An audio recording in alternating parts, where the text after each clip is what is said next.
off for repair. My keyboard's been going crazy, but today I want to talk about something that I think is going to ruffle some feathers, but it's really heavy on my heart and I think it needs to be said.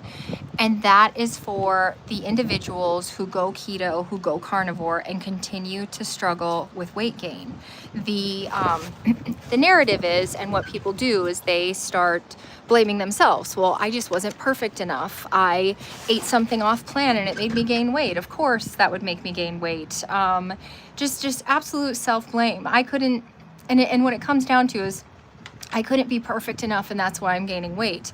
Now, in my situation, I came out of the gate, I lost a lot of inflammation. That gave me momentum to start working out, to start counting calories. And it was the working out and the counting calories that actually continued to help me lose another little bit of weight. When that stopped working, then I started joining challenges. The challenges pushed me to do really hard things and be even more, let's say, perfect at things, really pushed my body. And that's what caused the weight loss. It was never just being carnivore. Carnivore alone never made me lose weight. It was all the other stuff I was doing. I initially lost some inflammation, but it was all the other things that contributed to me for the weight loss. It was the counting calories, it was the doing sardine challenges, it was the fasting, it was the working out, it was the walking 12 miles, it was all the other things. And the second that I would stop any of those things, I would immediately start gaining weight. For the most part, over the almost 2 years that I was doing carnivore alone, I would go basically challenge to challenge, and for the 5 seconds in between I would immediately gain 10 to 15 pounds, and then I would bounce to the next challenge. It was only until last summer when I said, you know what, I can't do another challenge. It's not in my heart. I don't have time. I need to give this time to my kids, and so I just went the 3-4 months without any challenges. And I gained 30 pounds and it was immediate. And some people out there would say, oh, it's because you went back to eating standard American, but I didn't. Because of my gastric bypass, I can't go back to eating standard American. I can't do it. So that wasn't it. It wasn't me going back to eating bread and that would give me horrible reactive hypoglycemia, make me pass out, maybe even have a seizure. So I was just watching my friends over at Carnivore Quest. I absolutely love those two. And I feel like this is what makes me want to speak up, is they're saying, you know, well, we gained weight because we ate things off plan.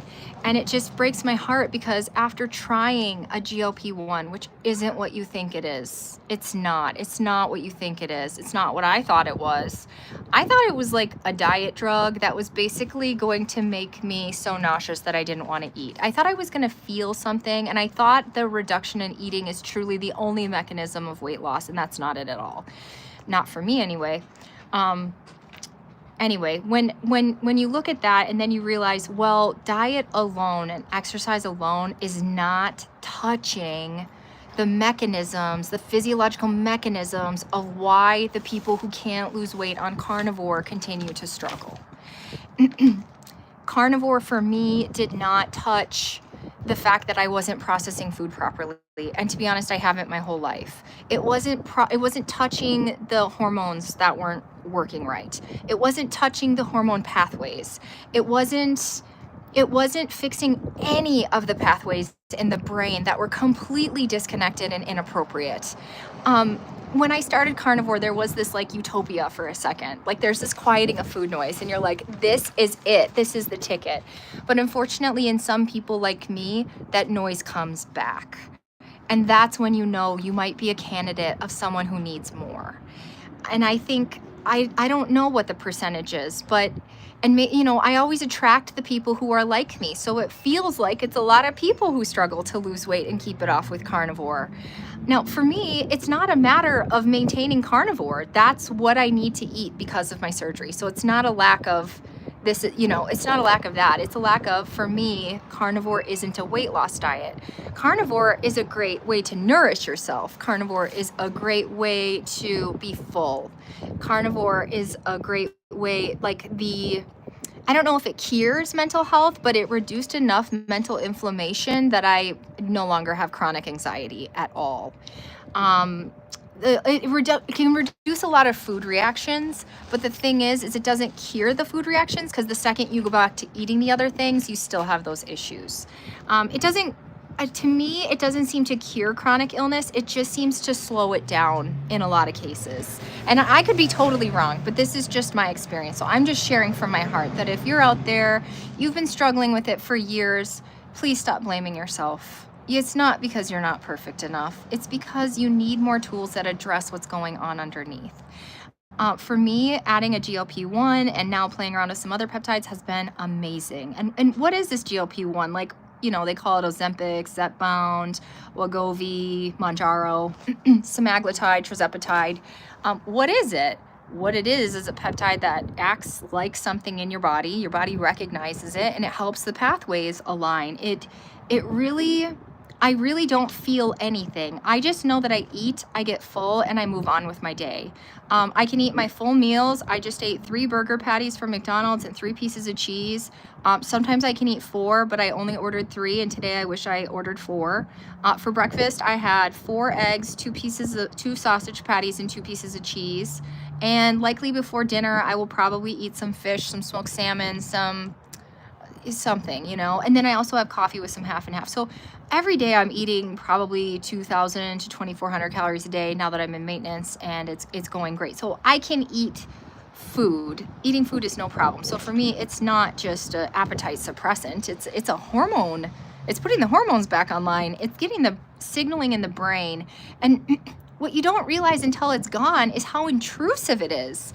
It's not appropriate to sit and obsess, and you don't realize you're obsessing till it's gone, about going in the kitchen and going in the kitchen and going in the kitchen, you know, and grazing all day long and just kind of thinking about it. You don't even realize you're doing it until it's gone. And then you're like, wow, that is some amazing relief. So I just wanted to share that. And I created a reel that posted today too, just about all the blaming that's going on, that I think, you know, there's some of that might be true, but I think in a lot of cases it's not true. And what is the blaming I'm talking about? When you hear people say, your lifestyle did this to you. I have so many problems with that, but I'm going to start with the fact that I've had these issues since I was a child. And I'm going to guess, and I don't know, I had pneumonia at 18 months old and I was hospitalized, and I guess I had lost oxygen and turned blue or something, and I was put on high antibiotics for a while, and I wonder if that destroyed my gut to the point that I have never processed food appropriately. Maybe it destroyed some pathways as a baby. I don't know, but my whole life I've never been able to get full. My whole life I've been pudgy. My whole life I've struggled with food. And so you really can't say that I did this to myself. You can't say that to like a 3-year-old. Something else happened. There was some other exposure. So it absolutely triggers me and makes me cringe to my soul when I hear people say, your poor lifestyle did this to you, because I don't believe that that's true in every single case, and I don't believe it's true in all cases. I know I have family members who can eat standard American food, have their whole life, have great signaling, have great mind control, have a great healthy weight, have good body comp, lots of energy, and they ate standard American their whole life. They never had to go keto. They never had to go carnivore. So you mean to tell me that they didn't do it? Like, I ate the same way as them, but my body was totally different than theirs. So I don't. And then, okay, so then you're gonna say, well, what about the people who eat a whole pizza and then eat a bucket of ice cream? Sorry, that was really loud, that truck there. My thing would be with that is that your signaling is way off. You're not processing energy properly. Your body is craving energy. Your body is craving it. It's inappropriate craving. And then obviously you don't have any appropriate signaling when it comes to getting full at an appropriate time. My husband can literally get full eating ice cream. I mean, that's nuts. I mean, he could eat ice cream and then not eat for 2 days, like for a day or two. Like the next day he'll be like, oh, I totally forgot to eat today, because he can get full from just about anything. Where if you're able to eat a pizza and then a bag of chips and then you can eat ice cream and then like an hour later you're still having cravings, to me that is red flag. Your pathways are off. It is not you're a bad person, we should blame you, let's shame you. It is absolutely a pathway issue. And now we finally have some tools to work on that. So I just wanted to get that off my chest. Yes. As someone who's had to fight for every pound lost, thank you for speaking up. I've come a long way. Low carb and GLP-1 has saved me. Getting diagnosed with autoimmune has helped. Thank you so much. Exactly. Out of all the challenges, what one helped the most with belly fat? That's a good question. You know, the other day I went live with Allie and I said something, and afterwards I so cringed about this. And that was, I used the words skinny fat. And why do I cringe now?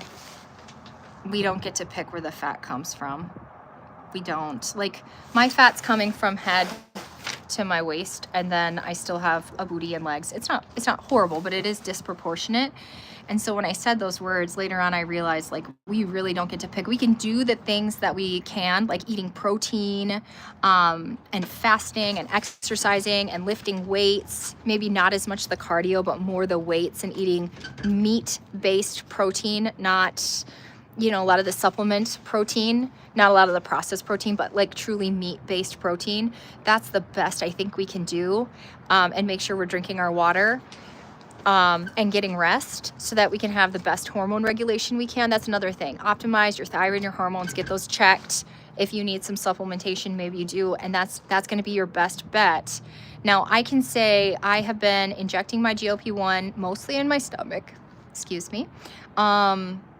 I also, I guess I have been craving low fat, but like today I ate a ton of fat between the breakfast sausages, the butter I cooked it in, the cheese I added, and then now I just ate 3 McDonald's burger patties. Those are pretty fatty, and then I added the cheese to it. So I ate a lot of fat today.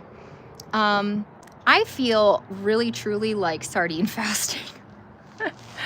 Really makes you feel good. Personally, if you couple it with GLP. If you sardine fast alone, it's just gonna, I think, really cause some ketosis and some autophagy, but the weight will come back unless you do it consistently.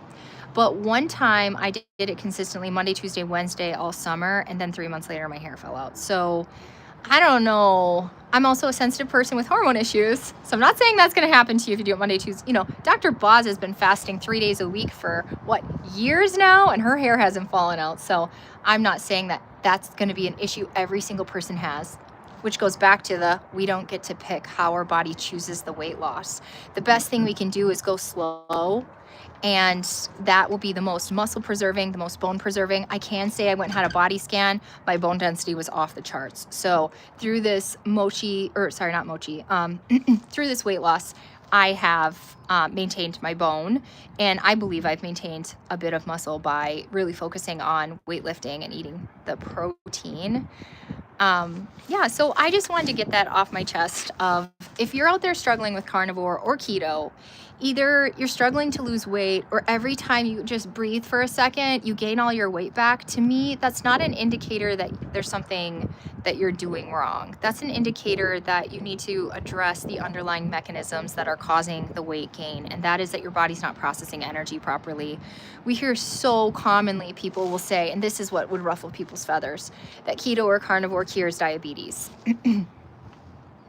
It doesn't, because I don't think it does. And maybe someone could tell me otherwise, but what it does is change lab numbers. Sure, but those labs don't indicate if the engine is broken or not. The labs basically tell you whether or not you've been eating carbohydrates. For example, if you go back to eating carbohydrates, your numbers will go back up. The engine is still not functioning. The hormone signaling is still not proper. You're still overshooting, you're still having insulin resistance issues. So that is something that absolutely ruffle feathers. I have the reactive hypoglycemia with the gastric bypass, and I'm not here to say that carnivore cures that. It doesn't cure it. The second I eat anything with carbohydrates, my reactive hypoglycemia is back. But what it does do is slow the condition down. But with that can come consequences, and the same thing with diabetes, because the condition is still there, you've just slowed it down. And so we'll see some people's numbers will continue to get worse on keto and carnivore, their blood numbers, because that condition is still there, in my opinion. And now you're becoming more and more and more sensitive to carbohydrates. The question is, should we add the carbohydrates back? No, because you're still not processing them correctly. You're still, so So diet alone isn't monotherapy, is what I'm saying. I don't think GLP-1 is monotherapy, and I don't think exercise is monotherapy. I think most people need more tools in the toolbox to combat this. And it makes me sad that this is happening to so many people. To me, that goes to show, is it the food supply? Is it the building material? Is it the antibiotics? Is it the prescriptions in the water? Is it the stuff they're feeding our animals? You know, I hope, I never rely on any politicians, but there was a lot of campaign promises that happened. So they claimed they were going to tell us what causes autism and what's causing all this autoimmune condition. So I hope, I know some scientist out there absolutely knows, and there goes my live stream. Somebody out there absolutely knows what's causing all of this.